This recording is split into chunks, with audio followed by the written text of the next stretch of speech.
السلام علیکم دوستو، آپ دیکھ رہے ہیں اردو موو اور آج کا مضمون ہے امرو عیار اور تاج خزانہ۔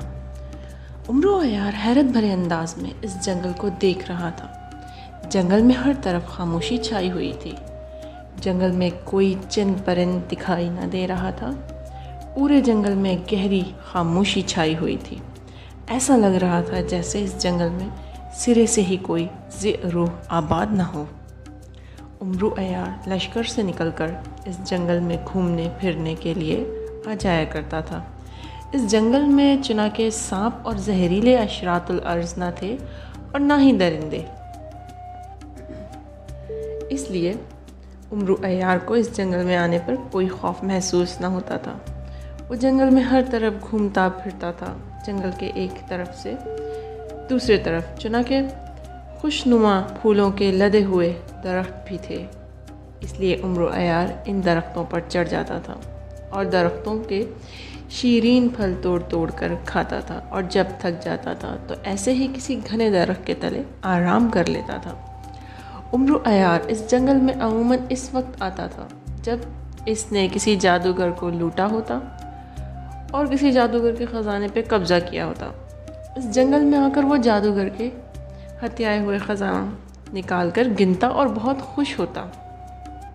آج اس نے کسی جادوگر کو تو نہ لوٹا تھا، لیکن اسے اپنا خزانہ دیکھے کافی دن ہو گئے تھے، اس لیے وہ گھوڑے پر سوار ہو کر لشکر سے نکل آیا تھا، اور اس جنگل میں آتے ہی اس نے اپنے گھوڑے کو گھاس چرنے کے لیے کھلا چھوڑ دیا تھا اور خود جنگل کے وسط میں آ گیا تھا۔ جنگل میں آتے ہی اسے احساس ہوا جیسے جنگل میں آج ضرورت سے زیادہ خاموشی چھائی ہوئی ہے۔ ہر طرف ویرانی اور گہرا سکوت سا چھایا ہوا تھا، جیسے اس جنگل کے رہنے والے سارے باسی جنگل سے نکل کر کہیں اور چلے گئے ہوں۔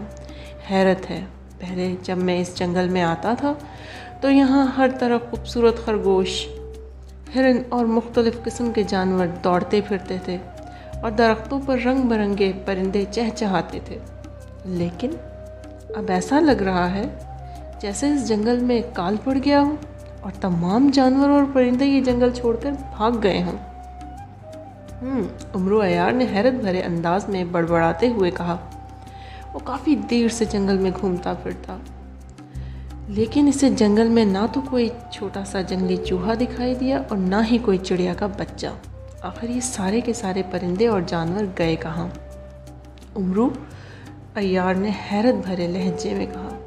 اسی لمحے اچانک اس کی آنکھوں کے سامنے چمک سی لہرائی تو وہ چونک پڑا۔ چمک اس سے کچھ فاصلے پر درختوں کے گھرے ہوئے پتوں میں سے آ رہی تھی۔ یہ کیسی چمک ہے؟ امرو عیار نے حیرت بھرے لہجے میں کہا اور تیزی سے ان پتوں کی طرف بھاگا جہاں سے اسے چمک دکھائی دے رہی تھی۔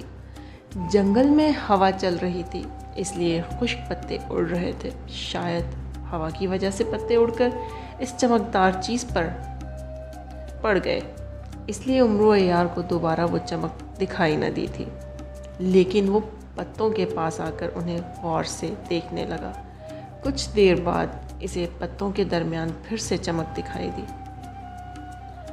تو وہ تیزی سے ان پتوں کی طرف لپکا۔ اس نے پتے ہٹائے تو یہ دیکھ کر چونک پڑا کہ وہاں سفید رنگ کا ایک موتی پڑا ہوا تھا۔ یہ چمک اسی موتی سے نکل رہی تھی۔ موتی مٹر کے دانے کے برابر تھا۔ امرو عیار نے جھک کر اس موتی کو اٹھایا اور اسے غور سے دیکھنے لگا۔ چمک موتی، اوہ یہ تو چمک موتی ہے، دنیا کا نایاب اور قیمتی ترین موتی۔ یہ یہاں کہاں سے آ گیا؟ امرو عیار نے آنکھیں پھاڑتے ہوئے کہا۔ وہ ایسے موتیوں کو بخوبی شناخت کر سکتا تھا، اس لیے اس موتی کو دیکھ کر ہی اسے پتہ چل گیا تھا کہ موتی کس مالیت کا ہے۔ اس نے ادھر ادھر دیکھا تو اسے کچھ فاصلے پر بھی ایسے ہی چمک دکھائی دی۔ امرو عیار اچھل پڑا اور تیزی سے اس طرف بڑھا۔ اس نے پتے ہٹائے تو یہ دیکھ کر اس کی آنکھیں پھیل گئیں کہ وہاں بھی ایسے ہی سفید رنگ کا موتی پڑا ہے، جیسا موتی امرو عیار کو پہلے ملا تھا۔ اس نے فوراً دوسرا موتی اٹھایا اور اسے بھی غور سے دیکھنے لگا۔ حیرت ہے، یہ دوسرا موتی بھی چمک موتی ہے، آخر اس جنگل میں یہ موتی کہاں سے آئے؟ امرو عیار نے کہا۔ اس کے لہجے میں بے پناہ حیرت تھی۔ اب تو اسے اور زیادہ دلچسپی ہو گئی کہ جنگل سے ایسے 2 موتی ملے ہیں تو یقیناً یہاں اور موتی بھی ہو سکتے۔ اس سٹوری کا سیکنڈ پارٹ آپ کو ہماری نیکسٹ ویڈیو میں ملے گا، تو تب تک کے لیے اپنا خیال رکھیں، دعاؤں میں یاد رکھیں، اور ہمارے چینل کو سبسکرائب کرنا مت بھولیے گا اور بیل آئیکن کو بھی پریس کیجیے گا۔ بہت بہت شکریہ۔ اللہ حافظ۔